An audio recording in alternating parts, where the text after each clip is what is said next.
말씀 앞으로 오신 여러분을 환영합니다. 하나님의 말씀이 우리를 선한 길로 인도해 주실 것입니다.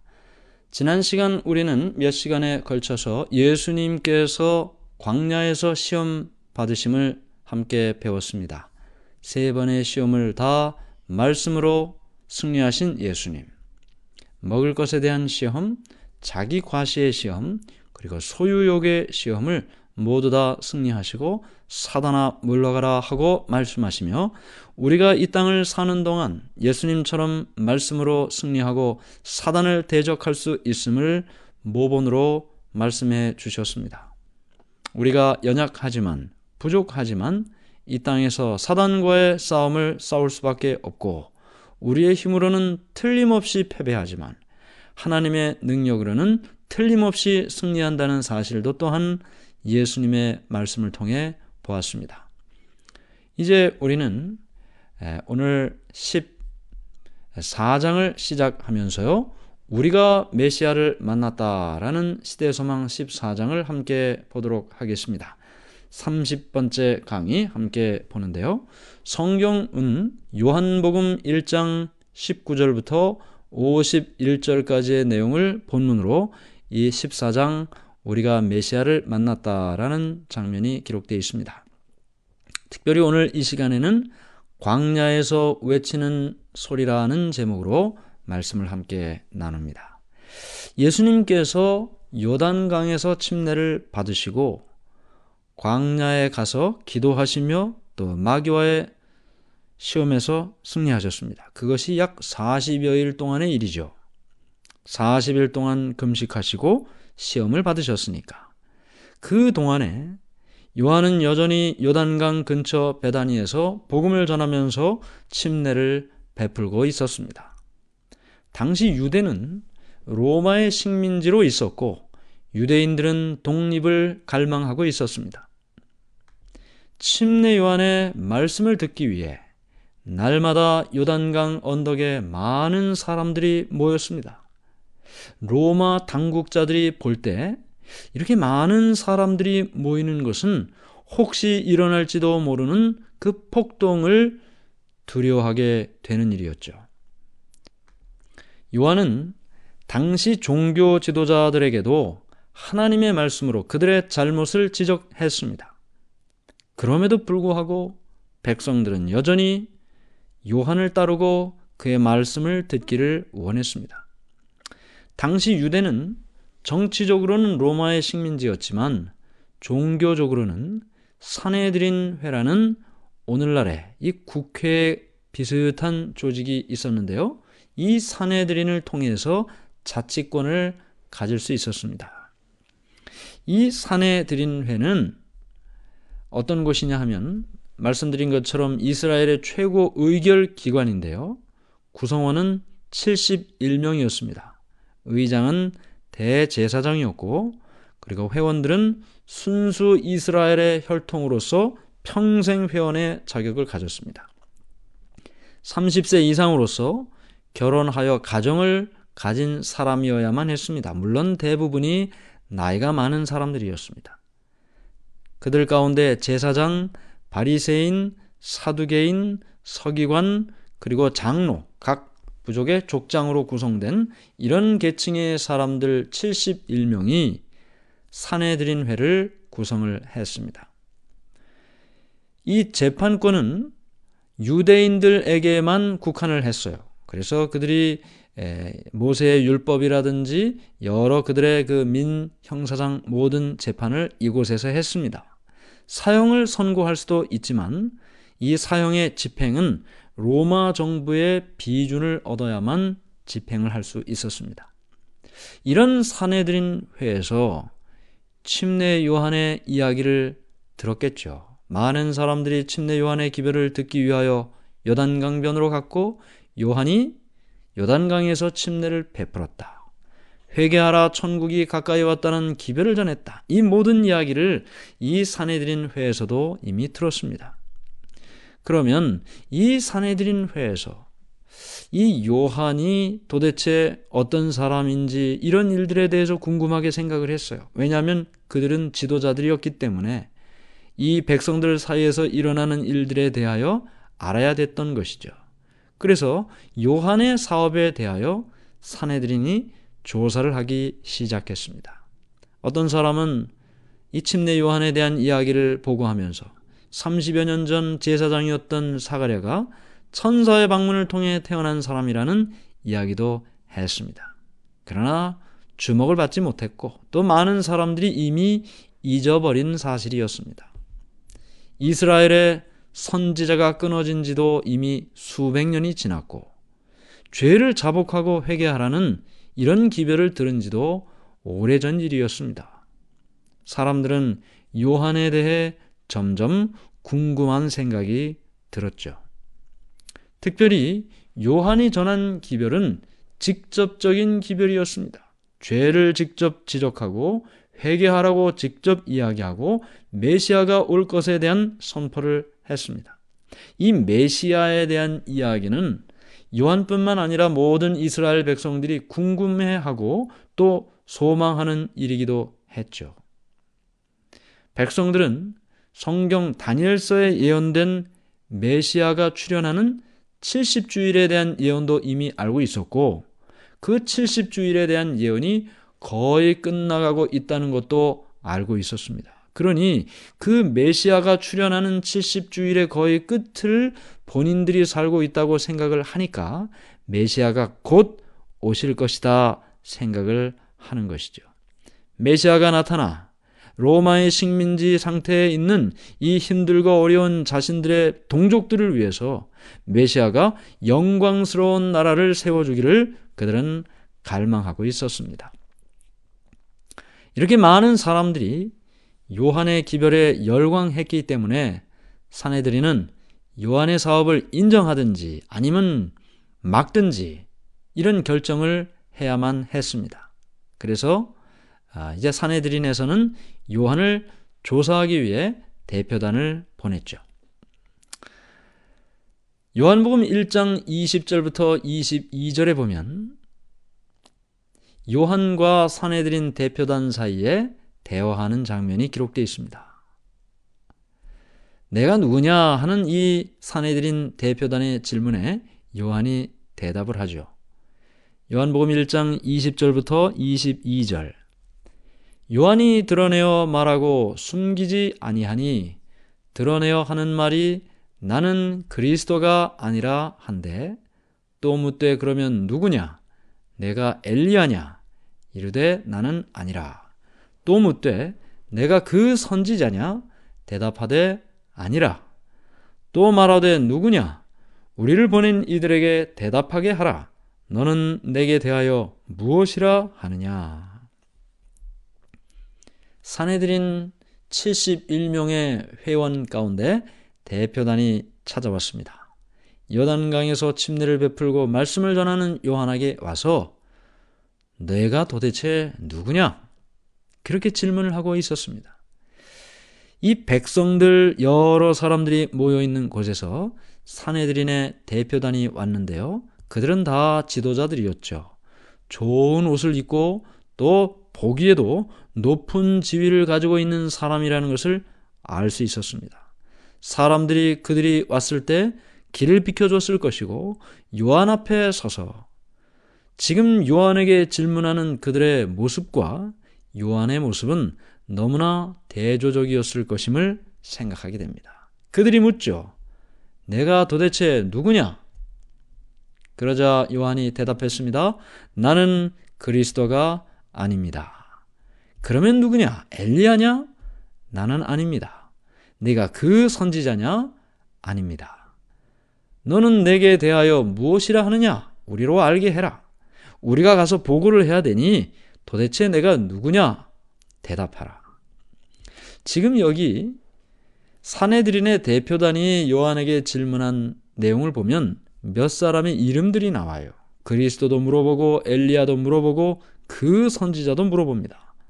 자, 메시아를 기다렸으니 그리스도라고 물어본 것도 이해가 되는 일이고 그리스도라는 말은 헬라어이고 메시아는 히브리어라 그랬죠. 그 똑같은 뜻입니다. 헬라어로 하면 그리스도고 히브리어로 하면 메시아.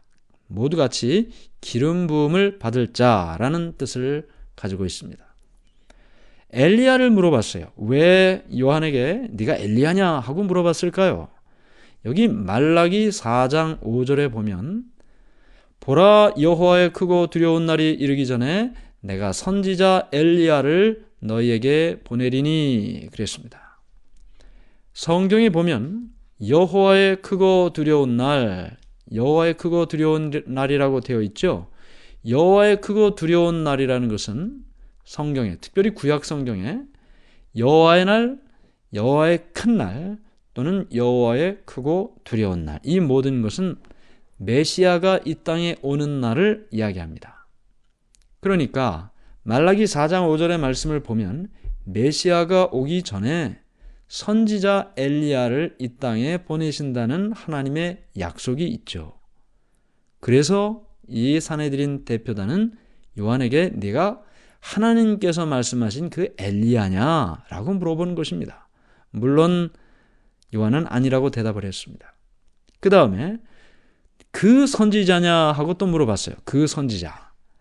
여기 사도행전 3장 22절에 보면 모세가 말하되 주 하나님이 너희를 위하여 너희 형제 가운데서 나 같은 선지자 하나를 세울 것이니 너희가 무엇이든지 그의 모든 말을 들을 것이라. 여기 사도행전 3장 22절에 보면 모세가 말한 그 선지자라고 되어 있지 않습니까? 이 모세가 말한 그 선지자라는 것은 모세는 느보산에서 죽게 되죠. 근데 우리는 이미 여러 말씀을 통해서 모세가 죽은 이후에 부활하여 하늘로 승천했다는 것을 알고 있지만 그 당시 이스라엘 백성들은 그 사실을 모르고 있었습니다. 모세가 나 같은 선지자 하나를 세울 것이다 라고 말했기 때문에 그 나 같은 선지자는 누구예요? 모세죠, 모세. 그러므로 그 선지자냐라고 물은 것은 내가 약속된 부활한 모세냐라고 묻는 것입니다. 물론 요한은 아니라고 대답을 했습니다. 그러면 도대체 내가 누구냐라고 묻는 그들의 질문에 요한은 요한복음 1장 23절에 이렇게 대답을 하죠. 이르되 나는 선지자 이사야의 말과 같이 주의 길을 곧게 하라고 광야에서 외치는 자의 소리로라 하니라. 광야에서 외치는 자의 소리다.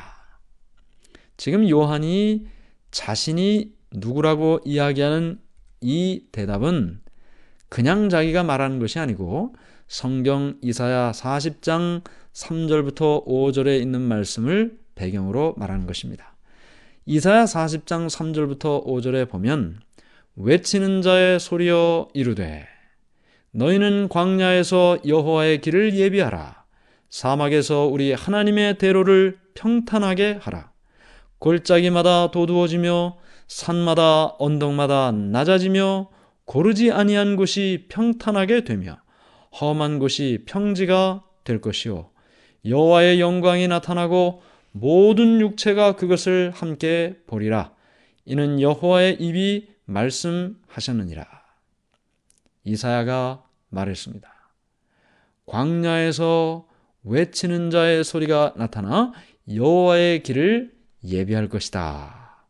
골짜기마다 도두어지고 산마다 언덕마다 낮아지고 고르지 않은 곳이 평탄하게 되고 험한 곳이 평지가 된다.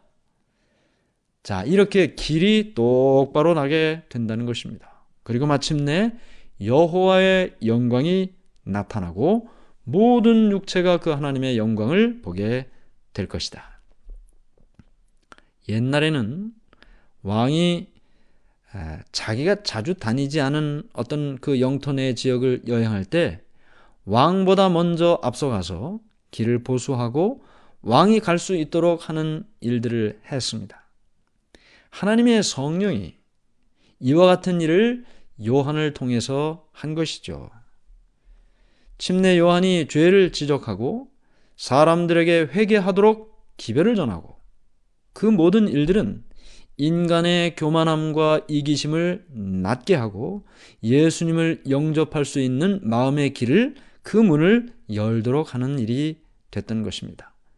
인간의 지위, 학식, 재산, 명예, 이 모든 일들은 예수님 앞에서는 아무것도 가치 있는 일이 될 수가 없죠. 오히려 그때까지 과소평가되었던 겸손, 자기 희생, 그리고 사랑이 유일한 가치로 인정이 되는 것입니다. 예전에는 그러지 않았어요. 예전에는 돈이 많으면 인정받았고, 좋은 옷을 입고 있으면 인정받았고, 많이 공부했으면 인정받았고, 이랬어요. 그러나 하나님 앞에는, 예수님 앞에는 그것이 가치 있는 일로 여겨지지는 않았다는 말입니다. 물론 그것 자체로 의미는 있습니다. 다른 사람을 도울 수 있는 좋은 도구들이 될 수 있죠. 그러나 그것보다 더 가치 있게 여긴 것은 겸손함, 그리고 자기 자신을 희생하는 정신, 그리고 다른 사람들에게 베풀고 사랑하는 일, 이것이 가장 가치 있는 일로 인정된 것입니다. 이와 같은 일들이 어떻게 일어나게 되었어요? 요한의 기별과 사업을 통해 나타나게 된 것입니다. 대표단은 계속 요한에게 질문을 합니다. 그리스도도 아니고 엘리야도 아니고 선지자도 그 선지자도 아니면 내가 무슨 권한으로 침례를 주느냐. 자, 본인은 광야에서 외치는 자의 소리라고 이야기를 했는데, 그러면 도대체 무슨 권한으로 침례를 주냐는 것이죠.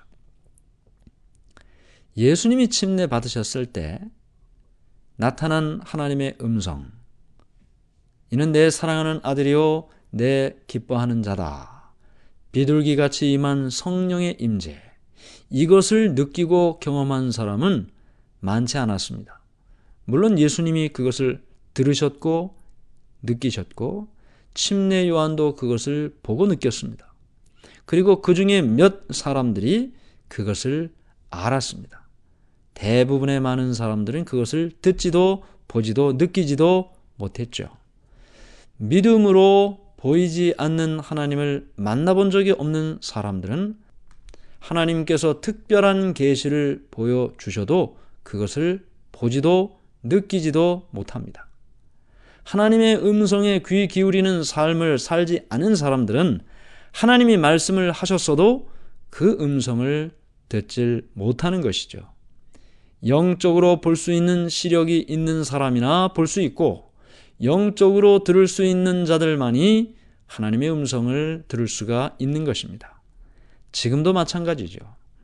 어떤 사람에게는 천사의 임재나 성령의 임재가 나타납니다. 그의 마음에는 기쁨과 평화가 넘쳐납니다. 그들은 용기와 희망을 가지고 축복을 누리게 됩니다. 영적인 사건을 경험했다면 요한에게 왜 침례 주느냐? 그렇게 질문하지 않았겠죠. 그 영적인 사건을 경험하지 못했기 때문에 도대체 네가 누구냐? 네가 왜 이런 일을 하느냐? 하고 질문을 했던 것입니다.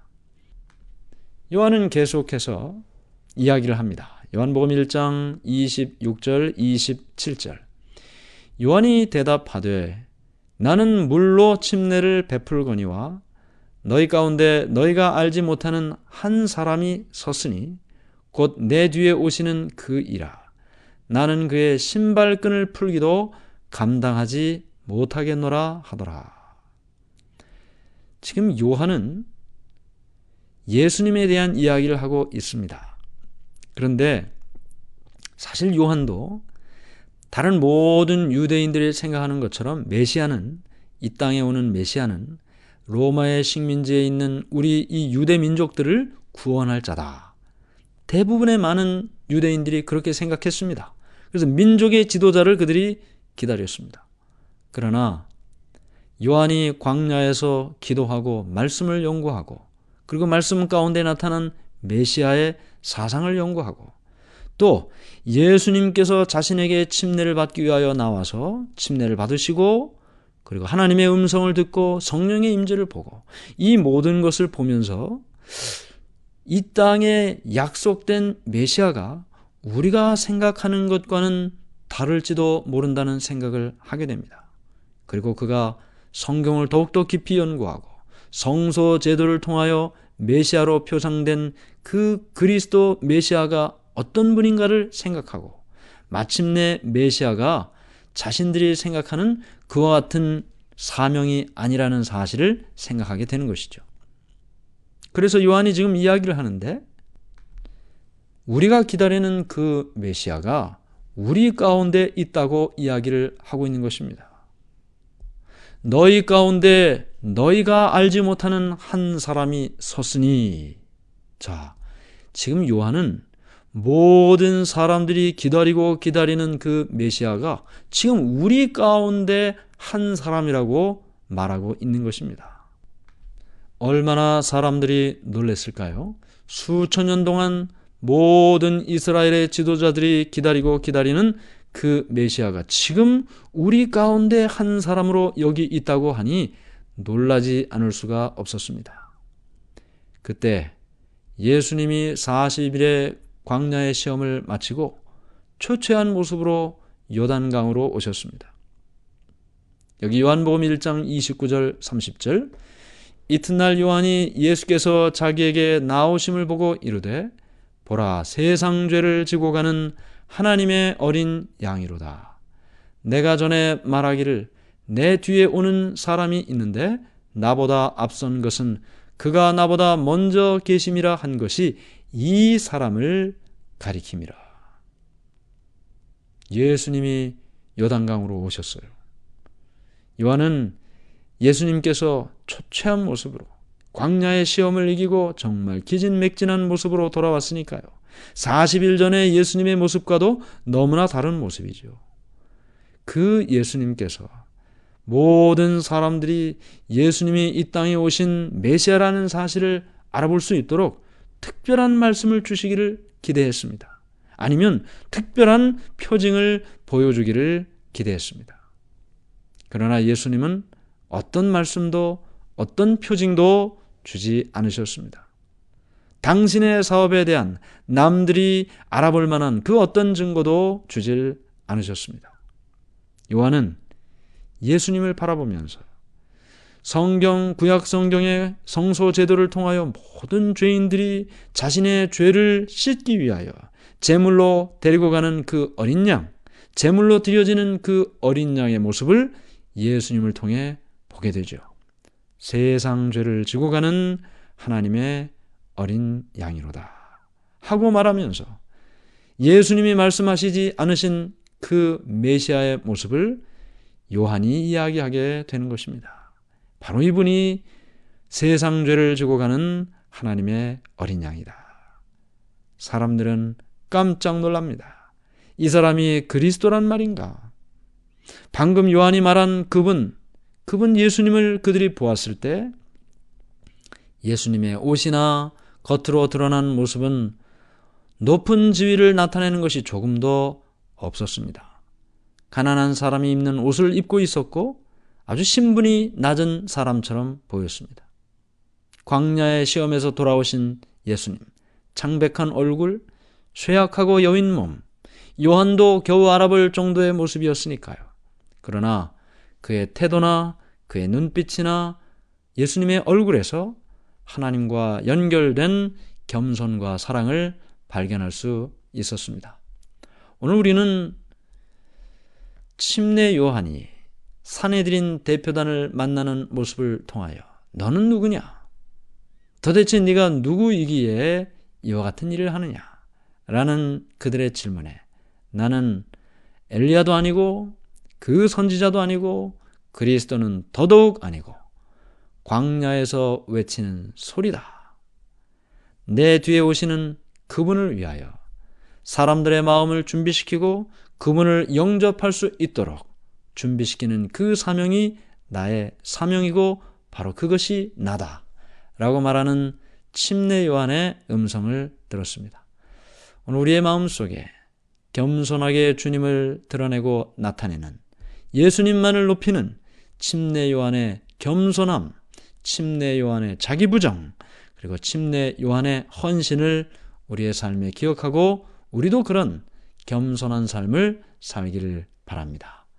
하늘에 계신 하나님 아버지, 광야에 외치는 소리, 주님을 위하여 사람들의 마음을 준비시키는 침례 요한의 사명을 보게 해주시니 감사합니다. 자신을 드러내고자 하는 마음을 갖기가 너무나 쉬운 이 세상에서 오로지 예수님만을 드러내고자 하는 우리의 마음이 되도록 도와주시옵소서. 침례 요한처럼 자기를 부인하고 겸손하게 예수님을 메시아로 그리스도로 인정하고 드러내고 사는 우리 모두가 되게 인도해 주시옵기를 예수님의 이름으로 간절히 기도드리옵나이다. 아멘.